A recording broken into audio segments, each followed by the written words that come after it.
Hello, my name is Peter Atkinson. I'd like to tell you about John Fitzgerald Kennedy and Lyndon Baines Johnson, the 35th and 36th Presidents of the United States. I shall look at their lives, personalities and careers, and at the difficult relationship between them. They had very different backgrounds, the privileged New Englander and the humbler Texan farm boy, and each had significant strengths and deep flaws. The presentation will range across more than half a century, but there will be an emphasis on the 1960s, the decade of their presidencies, when the principal issues were the Cold War, civil rights, Vietnam, and the assassination and its aftermath. It's a story of two fascinating individuals living through interesting and challenging times.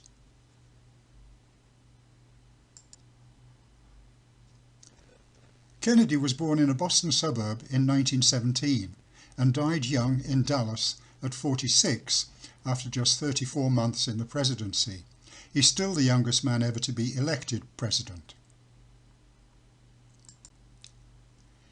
It's easy to think of Johnson as being of a different generation than Kennedy, but he was in fact only 9 years older. He was born and died in the same rural settlement, Stonewall, Texas. He assumed the presidency when Kennedy was assassinated and served for a little over 5 years. Both had multiple terms in Congress representing the Democratic Party, first in the 435-seat House of Representatives and then in the 100-seat Senate.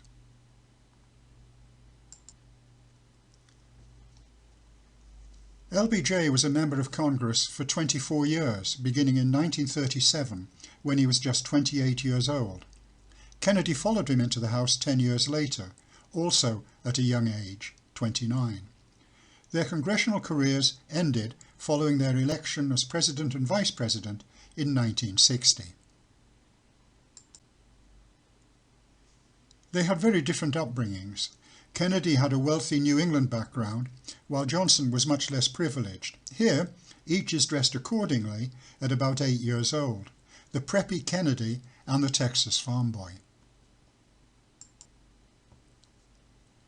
Outside the White House in 1961, Kennedy always projected an image of youthful vigour and elegant sophistication.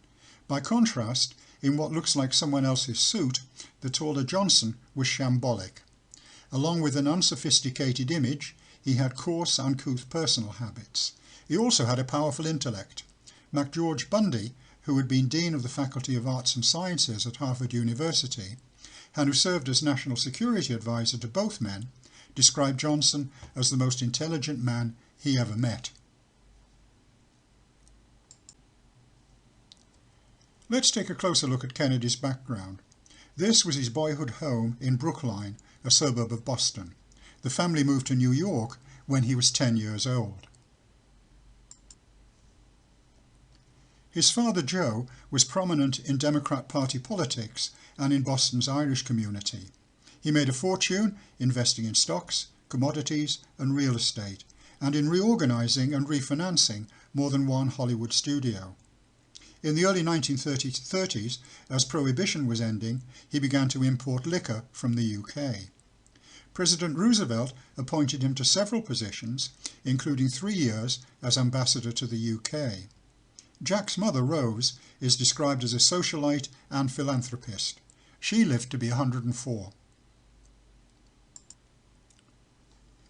All 4 of Jack Kennedy's grandparents were children of Irish immigrants, and both grandfathers had political careers. Patrick Kennedy served in the Massachusetts state legislature. John Fitzgerald, Rose's father, he served 3 terms in the House in Washington and had 2 terms as mayor of Boston. Jack was the second of 9 children, 2 years younger than Joe Jr. He had 2 younger brothers, both of whom became senators, Robert and Edward, and 5 sisters. Bobby worked closely with his older brother. He was Attorney General from 1961 to 1964. That's throughout the JFK presidency and into LBJ's.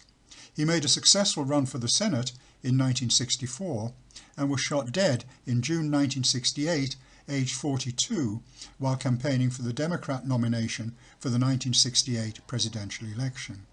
He was the front runner and had won the party's California primary that day.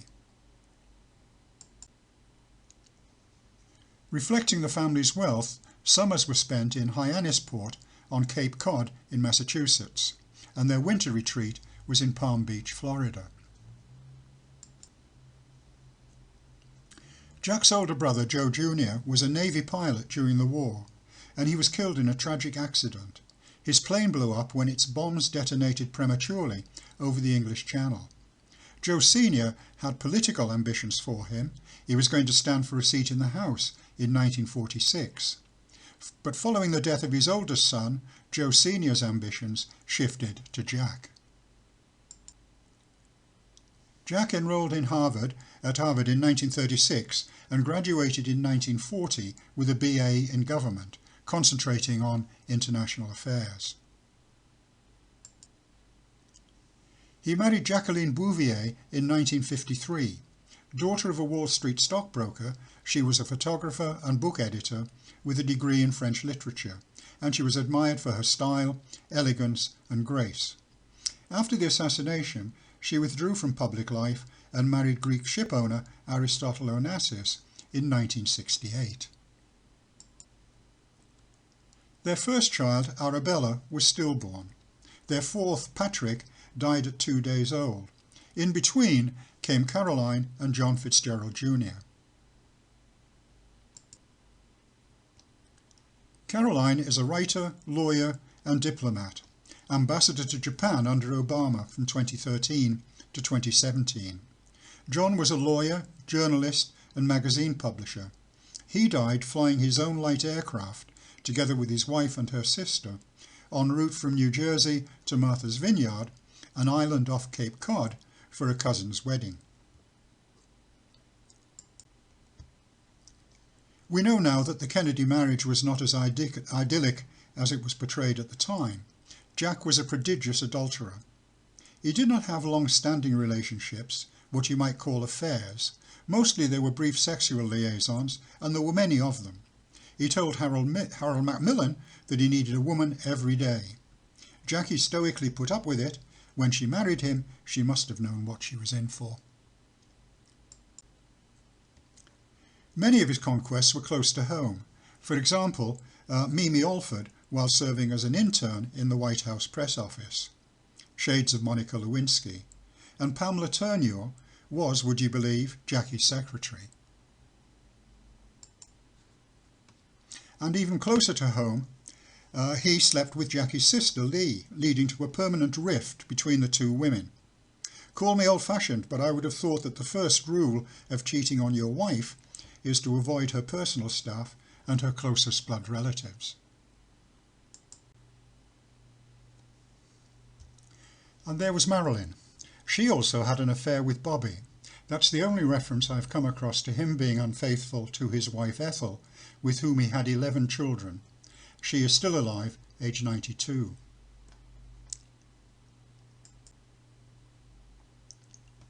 While it didn't impede his sex life, Kennedy had a permanent back problem that gave him chronic pain, probably made worse by his experience in the Navy during the war.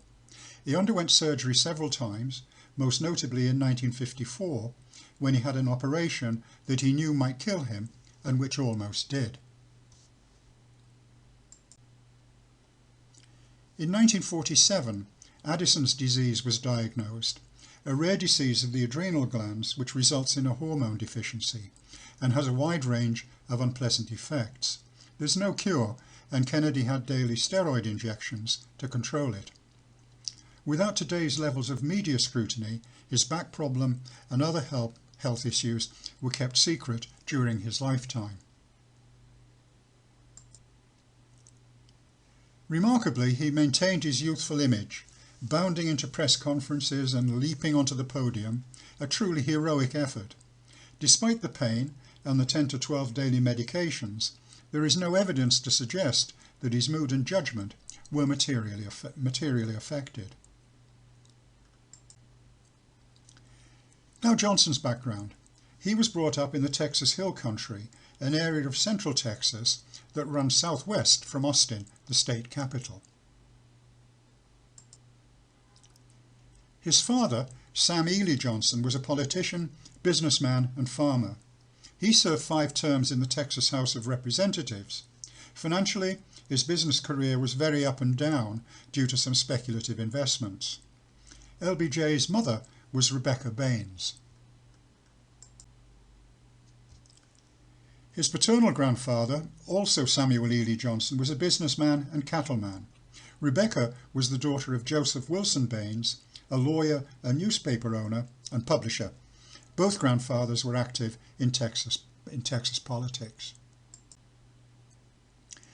The upper picture is the modest house in Stonewall, Texas, in which Lyndon was born. His boyhood home was in nearby Johnson City, a town named after a cousin.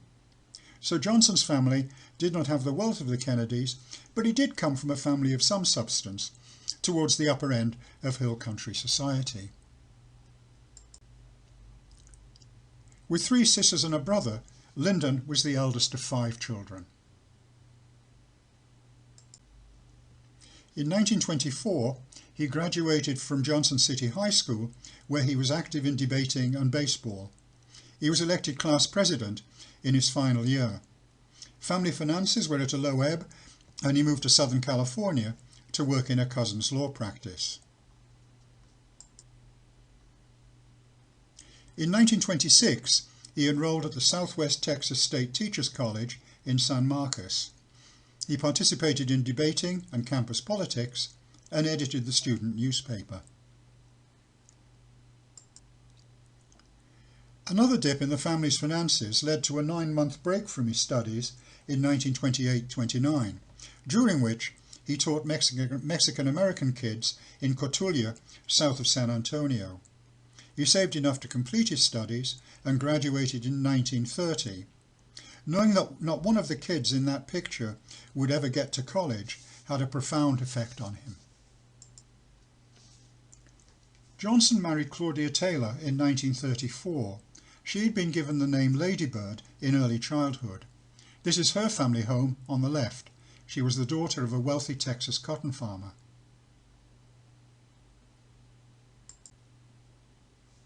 She had degrees in history and journalism from the University of Texas and was a successful businesswoman, owning and running a radio station and a TV station. Unlike her husband, she was noted for her grace and charm. They had 2 daughters, each of whom also has the initials LBJ. Each has sat on various boards doing philanthropic work. Johnson was also a womanizer. While he had a relationship with many fewer women than Kennedy, they tended to be longer-standing affairs. Like Jackie, Ladybird felt humiliated, but remained a loyal supporter of her husband.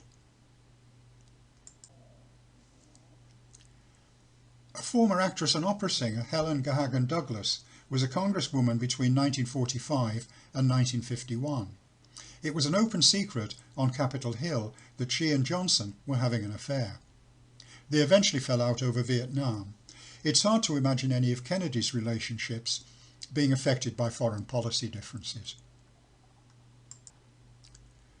Both Kennedy and Johnson were in the Navy during the Second World War. In April 1943, Lieutenant Kennedy took command of PT-109, a patrol torpedo boat based in the Solomon Islands in the South Pacific.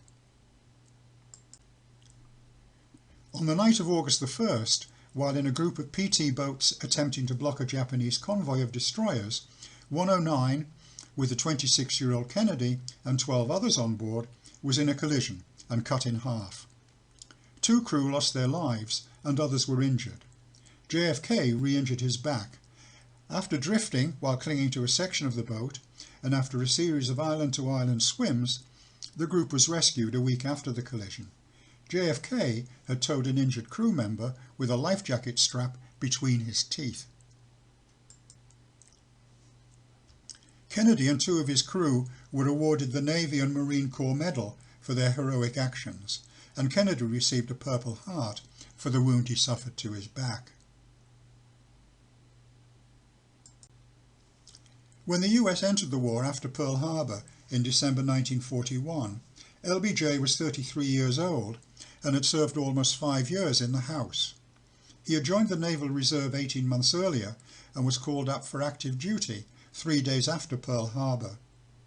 He asked for a combat assignment, but the President, Roosevelt, needed better intelligence on conditions in the Southwest Pacific and required a trusted ally to get it. LBJ was assigned to a team reporting to General Douglas MacArthur. He volunteered as an observer on a mission to bomb a Japanese base in New Guinea. The plane developed engine trouble and had to return before reaching the target.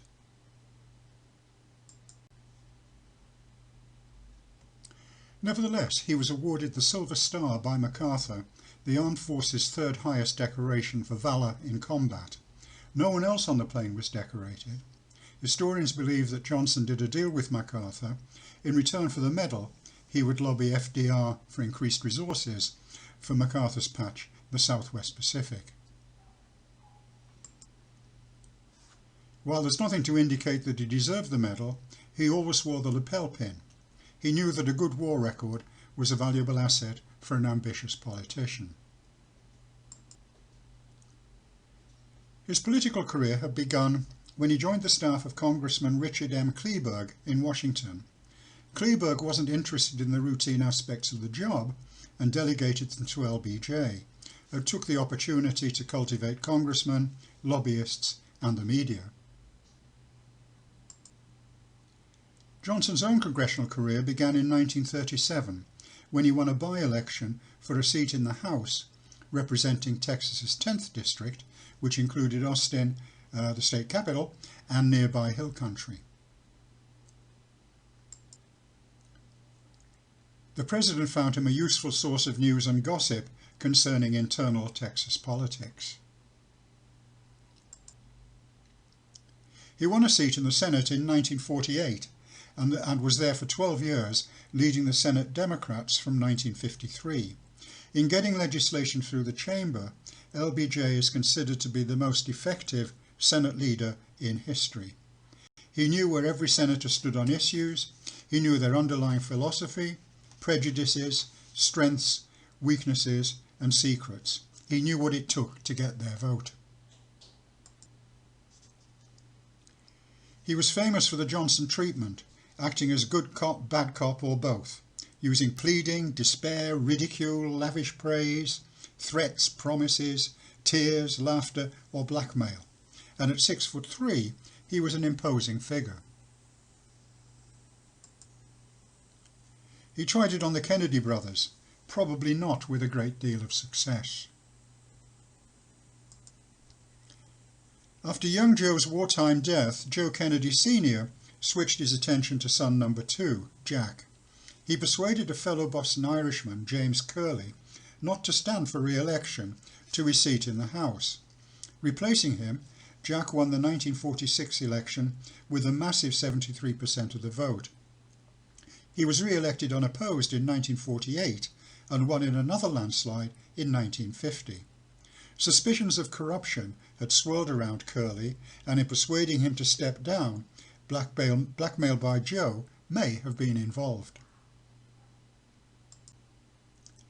After re-election to the House in 1950, Jack set his sights on the Senate for 1952 against incumbent Republican Massachusetts Senator Henry Cabot Lodge Jr. Kennedy won a very close race. He was re-elected to the Senate in 1958 and immediately began to plan for a run at the presidency in 1960. He and his vice presidential running mate Johnson defeated Nixon and Henry Cabot Lodge Jr. by the tiniest of margins in terms of the popular vote. Lodge was the same man that Kennedy defeated in his first Senate race. Johnson had also sought the Democratic nomination. At the nominating convention, Kennedy won on the first ballot with 53% of the vote. Johnson came second with half as much. Everybody was astonished when Kennedy invited Johnson to be his vice presidential running mate. Equally surprising was Johnson's acceptance. Johnson's team despised the Kennedys, for being overly privileged, stuck-up Harvard types.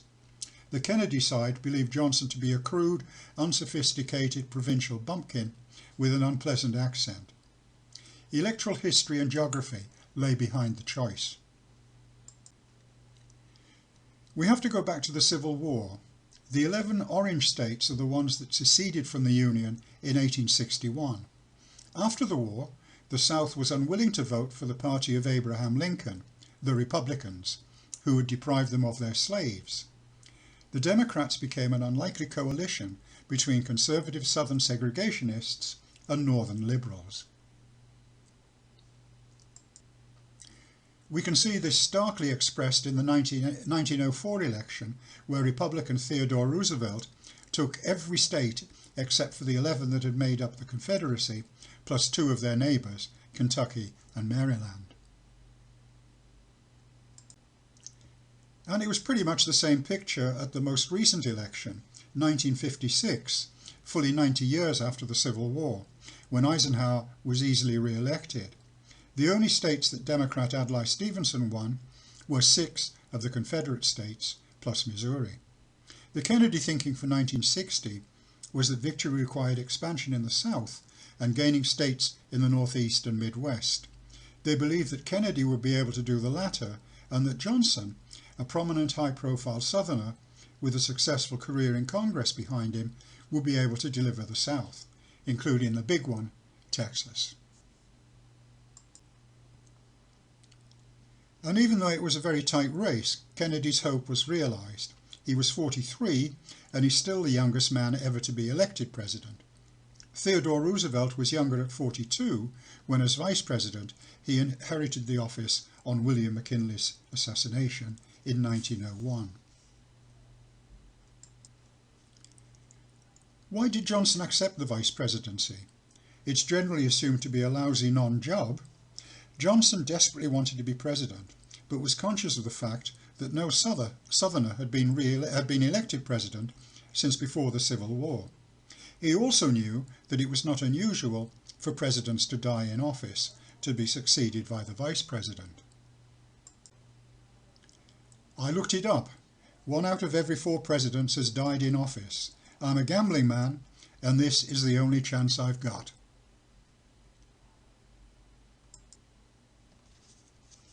"1960 was the first presidential election with TV debates. Kennedy was a natural, professionally made up and looking relaxed. Nixon wore an ill-fitting suit, had a 5 o'clock shadow and was perspiring. Those who watched the debate rated Kennedy the winner. Those who listened on radio put Nixon ahead.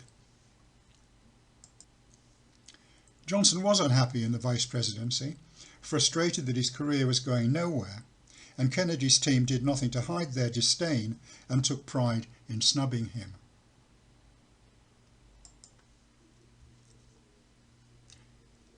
Kennedy could see practical reasons for not alienating him. He said, "I can't afford to have my vice president, who knows every reporter in Washington, going around saying we're all screwed up, so we're going to keep him happy." He would need Johnson's support to win re-election in 1964 and insisted he be invited to attend all important White House meetings. The Kennedy presidency is remembered more for foreign affairs than for domestic matters, and Cuba soon became an issue.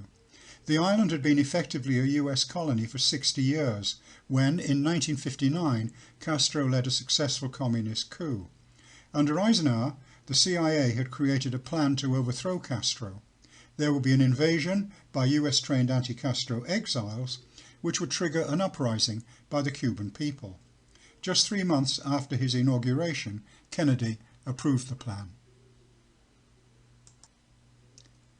On April the 17th, 1,400 Cuban exiles landed in the Bay of Pigs.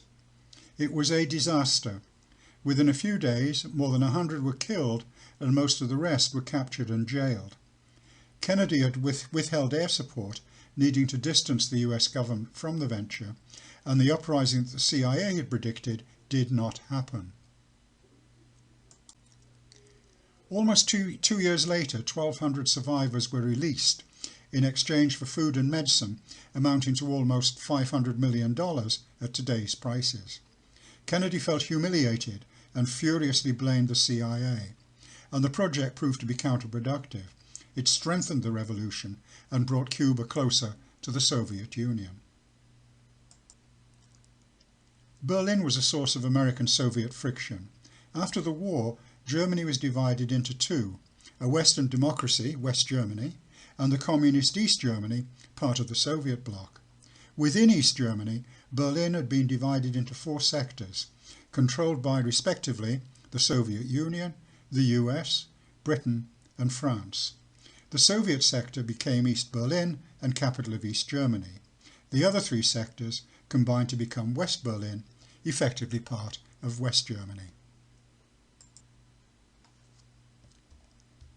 The existence of West Berlin, surrounded by Soviet-controlled territory, became a bone of contention, almost literally.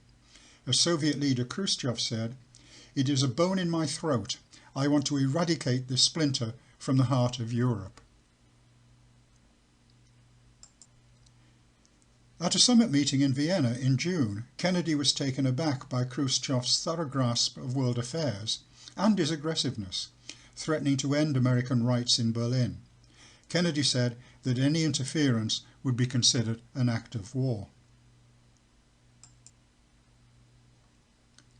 Kennedy's support for West Berlin never wavered. Just a few months before the assassination, he visited the city and in front of 500,000 people made one of his most famous speeches, directed at Moscow as much as Berliners. He ended with, "I take pride in the words, Ich bin ein Berliner."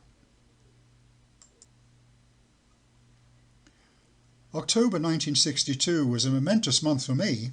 It was my first month as a university student, and it was the month I met my wife, who was in exactly the same position. And it was the month the world was going to end. The Cuban Missile Crisis brought us the closest we've ever been to nuclear war. At their summit in Vienna, Khrushchev had concluded that Kennedy was weak. In the end, Khrushchev was the one to blink. On October the 14th, CI spy planes photographed Soviet missiles being installed in Cuba. A preemptive airstrike was demanded by many in the military, but Kennedy decided on a naval quarantine. The US would stop and board all Soviet ships arriving off Cuba. A message was sent to Khrushchev on October the 22nd, including the threat that a nuclear weapon launch from Cuba would lead to, quote, "a full retaliatory response upon the Soviet Union." And Kennedy went on TV to inform the nation. One ship was stopped and boarded on October the 28th, and several others chose to stop or turned around. Khrushchev agreed to dismantle under UN inspection, and Kennedy agreed to the demand that there would be no invasion of Cuba, and he agreed privately that he would soon remove missiles from Italy and Turkey. They were obsolete by then anyway, thanks to Polaris. The Cuban Missile Crisis had forced Kennedy and Khrushchev to contemplate the face of nuclear war, and the time was right for restrictions to be placed on nuclear testing. Kennedy had this to say in a speech in June 1963. "I do not want a Pax Americana forced upon the world by American weapons of war. Not the peace of the grave or the security of the slave. I'm talking about genuine peace, the kind of peace that makes life on Earth worth living." The speech was published and broadcast in the USSR and led to a treaty banning nuclear tests in the atmosphere, under the sea, and in space. By October, it had been signed by the US, the USSR, and the UK, and France and China signed it later. While underground testing continued, the treaty put a brake on the stockpiling and proliferation of nuclear weapons. Do you notice anything strange about this photo? Including the photographers, 20 men and no women. Kennedy is remembered for his soaring, inspiring language, as in that speech which led to the test ban treaty. While the sentiments were always his own, his public statements were mostly the words of Ted Sorensen, his principal speechwriter, whom Kennedy described as my intellectual blood bank. Another aspect of the Cold War was the space race, a race that had military implications and implications for worldwide bragging rights. The orbiting of Sputnik 1 jolted the US into action. Johnson, in the Senate, had been instrumental in the creation of NASA in 1958. Because of that experience, Kennedy made him chairman, a project to keep him occupied.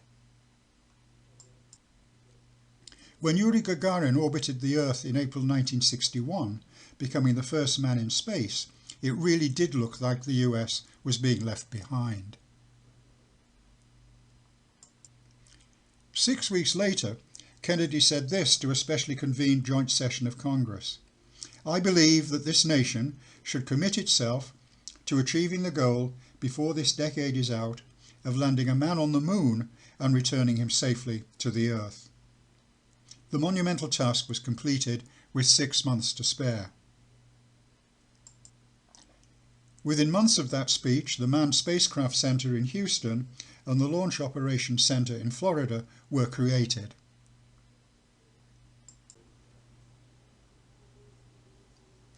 Despite the Bay of Pigs fiasco, Kennedy clearly has a substantial record on international affairs. On the domestic front, he was responsible for a wide range of significant bills under all these headings. But he was cautious, much more cautious than Johnson proved to be, on the interrelated issues of race and poverty. He didn't want to take on the segregationist Southern Democrats in Congress too vigorously, as he did not believe he would be able to get the votes to defeat them, and he always had one eye on the upcoming re-election race. Shielded by his family's wealth, he didn't understand poverty, and all his congressional campaigning had been restricted to Massachusetts. While campaigning for the presidency in 1960, he was shocked by what he saw in the urban ghettos and in severely depressed rural areas, such as in the Appalachian Mountain states of Kentucky and West Virginia. He was strongly affected by a book published in 1962, The Other America, Poverty in the United States, described on the cover as a stark authoritative portrait of the seamy side of the affluent society, by Michael Harrington, an academic and political activist. Partly influenced by Harrington, he had a task force planning and evaluating policy options as part of a war on poverty that would be central to his 1964 re-election campaign. The poster boy of the segregationist Southern Democrats was George Wallace, who served 4 terms as governor of Alabama and ran for the presidency in 1968 as a third-party candidate.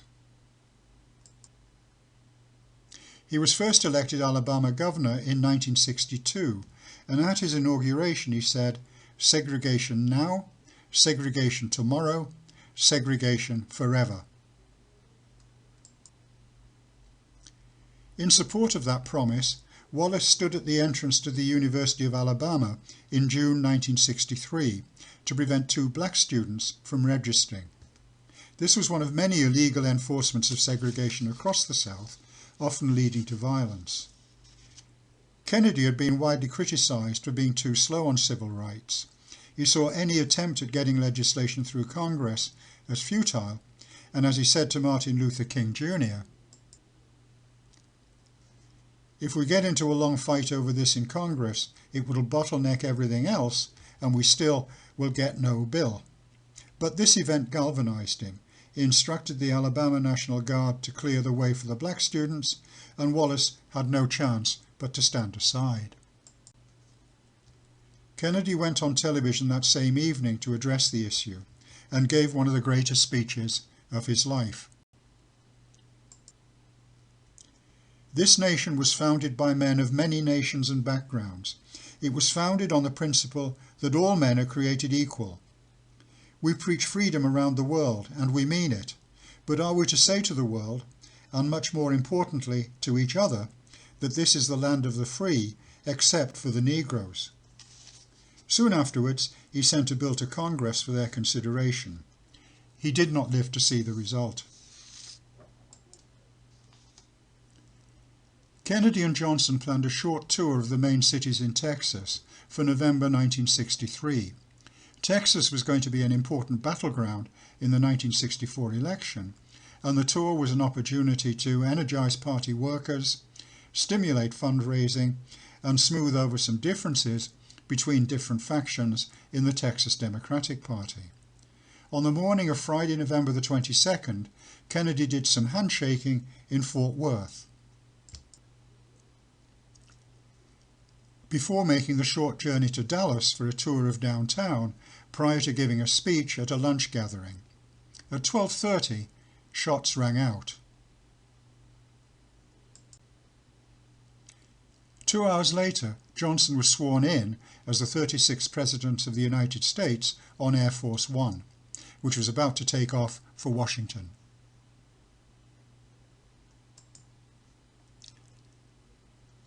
Two days later, on the Sunday morning, the only suspect, Lee Harvey Oswald, was being moved from the Dallas Police Headquarters to a more permanent and secure facility when he was shot dead by a local strip club owner, Jack Ruby. Within a few days, Johnson set up the Warren Commission, chaired by Chief Justice Earl Warren. Officially, it set out to investigate what happened. Unofficially, its task appears to have been to demonstrate that Oswald did it and was acting alone, and that Jack Ruby was acting alone in killing Oswald. Any other result would have been seriously destabilizing. After reaching the desired conclusion, the Commission came back with an 888-page report and 26 volumes of supporting documents. Again, no women. What really happened? That has been the subject of vigorous debate ever since among an army of journalists, academics, lawyers, medical experts, filmmakers, and politicians. There are many hypotheses. The President and Jackie were at the rear of their limo, behind their hosts, Texas Governor John Connally and his wife Nellie. Kennedy's car had turned onto Elm Street in Dealey Plaza and had reached Point X. It is agreed that Oswald fired from a sixth-floor corner window of the Texas School Book Depository, behind and a little to the right of the limo. Others also heard gunfire coming from the so-called grassy knoll, in front of the car and to the right. Both Kennedy and Connally were hit from behind, 1.6 seconds apart. We know that from frame-by-frame analysis of a movie taken by a member of the public. However, using Oswald's rifle found at the scene, it is impossible to get off a second shot in under 2.25 seconds, ruling out two shots from the same gunman. The Warren Commission concluded that a single bullet had hit both men, entering Kennedy low at the back of his head, exiting his throat, passing through Connally's upper body and then through his wrist, before lodging in his thigh. Implausibly, the bullet that was recovered from the trolley that carried Connally into hospital showed very little damage. Following a lot of analysis and reenactments, some commentators do view the single bullet theory as plausible, but a large majority refer to it as a magic bullet and consider the story to be nonsense.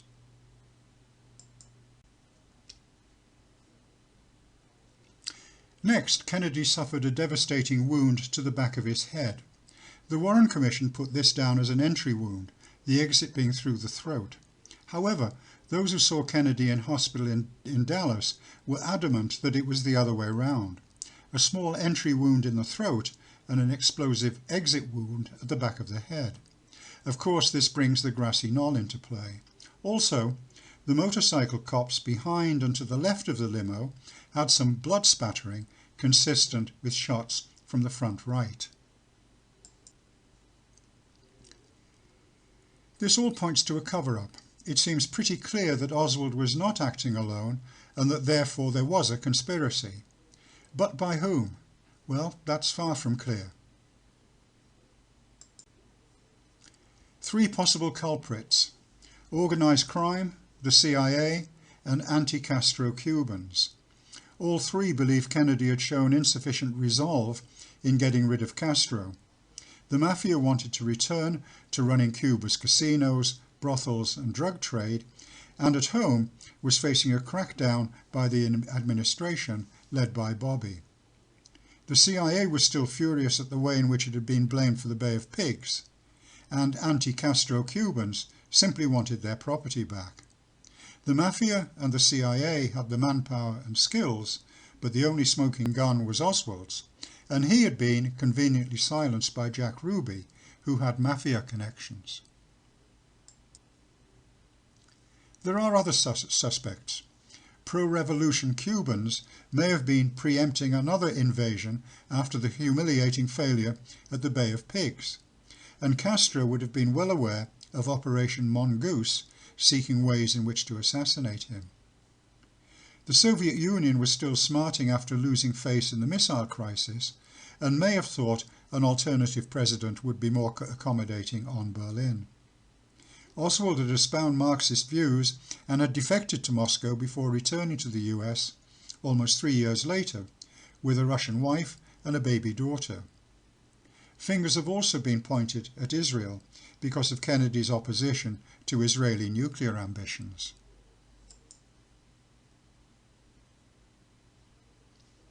Finally, Johnson is an interesting suspect. No love was lost between him and the Kennedys, and he was extremely ambitious. He had said that taking over from a deceased president was his only chance, and in commissioning a hit team he had the advantage of being on home ground in Texas. Within a week of taking office, Johnson told a joint session of Congress that he planned to continue with Kennedy's legacy. John F. Kennedy told his countrymen that our national work would not be finished in the life of this administration, but he said, "Let us begin. Today, in this moment of new resolve, I would say to all my fellow Americans, let us continue." In particular, he put a great deal of energy into getting a civil rights bill through. First, no memorial, oration or eulogy could more eloquently honour President Kennedy's memory than the earliest possible passage of the Civil Rights Bill for which he fought so long. The resulting act addressed discrimination in a number of areas: voting, access to public places and venues, education, access to federal programs, and employment.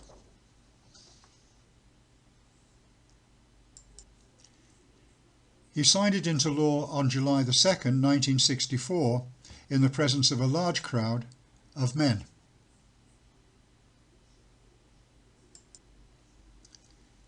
In the run-up to the 1964 election, he spoke of building a great society and fighting a war on poverty, targeting infrastructure, environmental protection, healthcare, crime, education, and more civil rights. JFK was revered by the nation, so sensibly Johnson again took the opportunity to invoke his name. We shall carry forward the plans and programs of John Fitzgerald Kennedy, not because of our sorrow or sympathy, but because they are right. His Republican opponent was Barry Goldwater, a senator from Arizona. He was on the far right of the party. He had opposed the Civil Rights Act, believing that individual states should decide those things for themselves. In other words, do nothing. He believed in minimal taxes and very limited spending on social programs.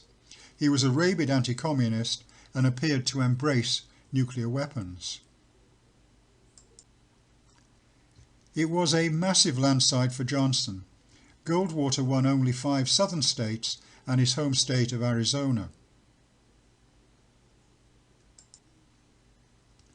And Democrats won more than 2/3 of the seats in both the House and the Senate. Johnson was in a very strong position, with a huge personal mandate and huge majorities in Congress, coupled with his commitment to the Great Society and the fight against poverty. His persuasiveness in dealing with Congress and his eagerness to invoke the Kennedy legacy. Following on from the Civil Rights Act, a major achievement was the Voting Rights Act of 1965. Hey! Signed in the presence of a bunch of men and at least 4 women. Who let them in?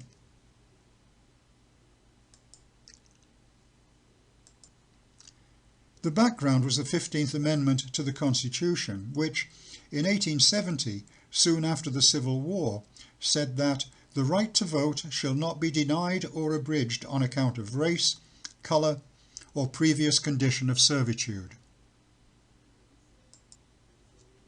Despite that, the black vote across the South was suppressed by intimidation, violence, and outright fraud. Individual states enacted so-called Jim Crow laws, the letter of which treated everyone the same, but which were designed to prevent blacks and poor whites from registering to vote. These included poll taxes, literally a fee to register. Some specified property owning requirements, and some imposed educational attainment criteria.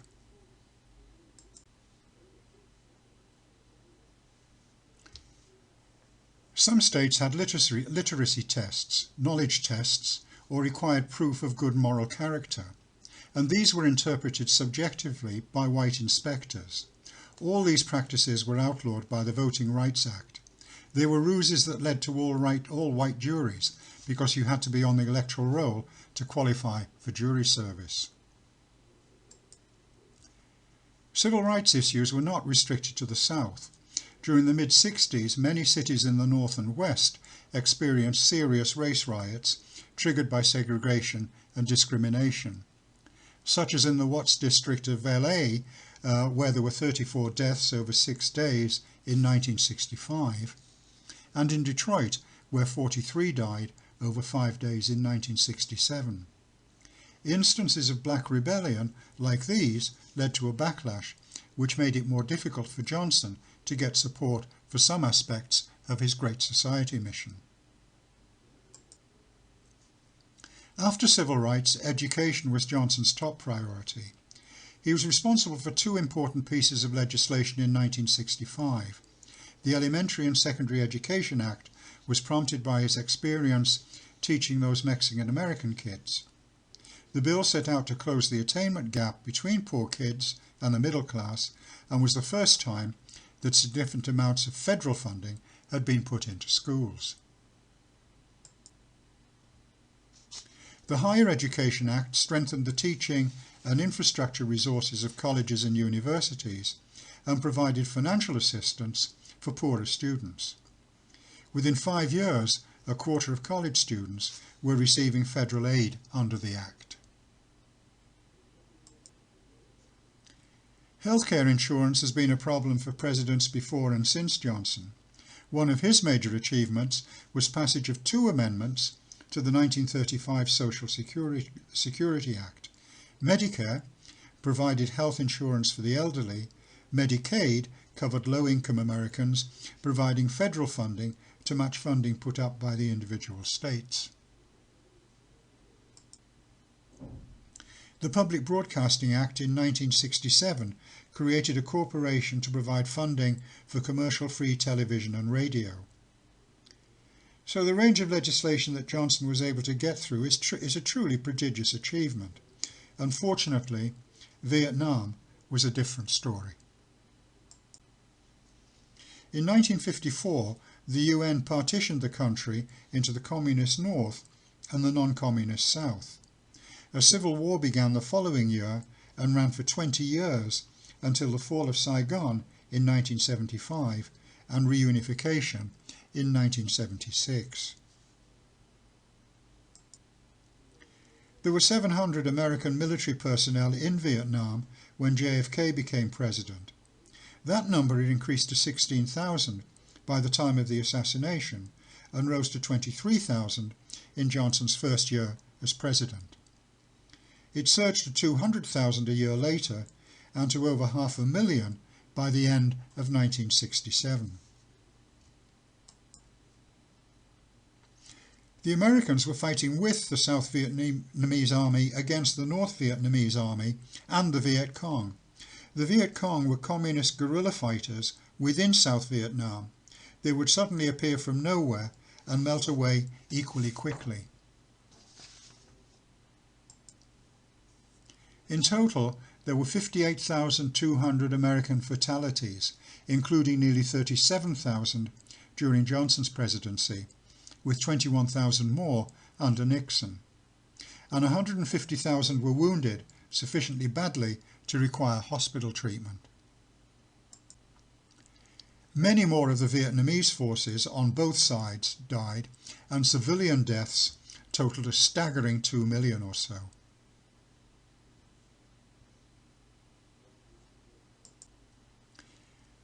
By the mid-60s, anti-war protests, including protests against the draft, had become a routine part of American life. And it became very personal, directed at Johnson. Hey, hey, LBJ, how many kids have you killed today? By early 1968, it had become impossible to see a way out. There was a strong desire to contain communism in Vietnam, to prevent other dominoes from falling, and to save face, and Johnson was getting conflicting advice from the so-called doves and hawks in the State and Defense Departments. The weight of public opinion was increasing, and late in January the North Vietnamese Army and the Viet Cong launched what became known as the Tet Offensive, surprise attacks over a wide geographical area, taking the scale of death on both sides to new depths. Johnson's popularity had plunged, and he was facing competition for the Democrat nomination for the upcoming presidential election. Anti-war candidate Senator Eugene McCarthy came close to Johnson in the New Hampshire primary, and Bobby Kennedy had entered the race looking like a strong contender. Vietnam was sucking in a huge amount of money, and the Great Society was losing momentum. His health was a problem, and Lady Bird was urging him to retire. The final straw was Walter Cronkite, a journalist and news anchor for the CBS television network, considered to be the most trusted man in America. He was reporting directly from Vietnam during February, and on the 27th had this to say. To say that we are mired in stalemate seems the only realistic conclusion. It is increasingly clear to this reporter that the only rational way out would be to negotiate, not as victors, but as an honourable people who lived up to their pledge to defend democracy and did the best they could. LBJ's reaction: if I've lost Cronkite, I've lost Middle America.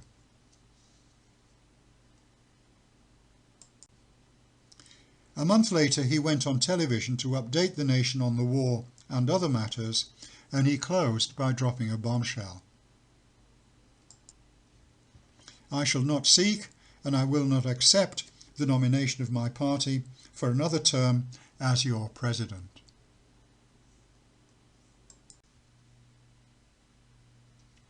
Soon after, Martin Luther King Jr. and Robert Kennedy were assassinated, and Richard Nixon defeated Hubert Humphrey for the presidency.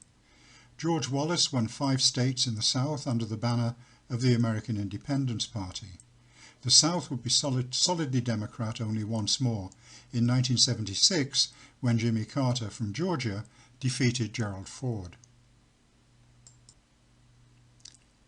LBJ's presidency ended at noon on January the 20th, 1969, when Richard Nixon was sworn in. He retired to the ranch immediately and wrote his memoirs. He started smoking again and put on a lot of weight. He died of a massive heart attack 4 years into retirement on January the 22nd, 1973, at a not very young-looking 64. He was buried at the ranch, and Lady Bird joined him 34 years later, She died in 2007 at the age of 94.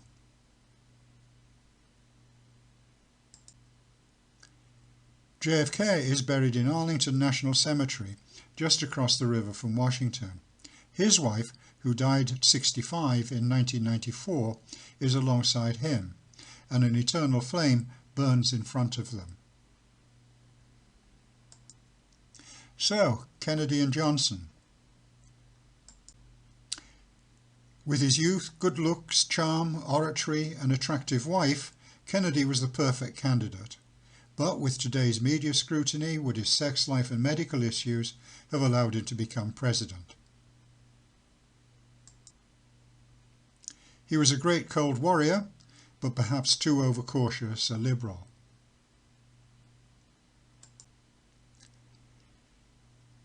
His was a life cut short. If he had lived to serve 2 full terms as president, would he have achieved as much as Johnson did in the area of progressive social reform? Probably not. Would Vietnam have escalated as it did under Johnson? Well, historians are divided on that one. Johnson was lucky. He became president by being in the right place at the right time.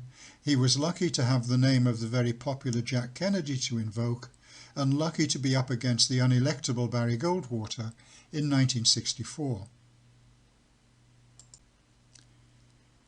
Johnson was not the most charismatic of people, but he had a powerful intellect, coupled with unparalleled political instincts and skills, and a ruthless level of drive and commitment.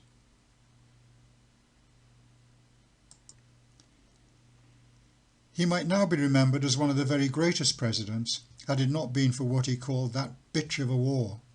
Without Vietnam, and with a victory over Nixon in 1968, he would have been president for 9 years rather than 5. Like Kennedy's, his is a political life that was cut short. 2 men, each with a lot of strengths and some deep flaws. Thank you very much for staying to the end.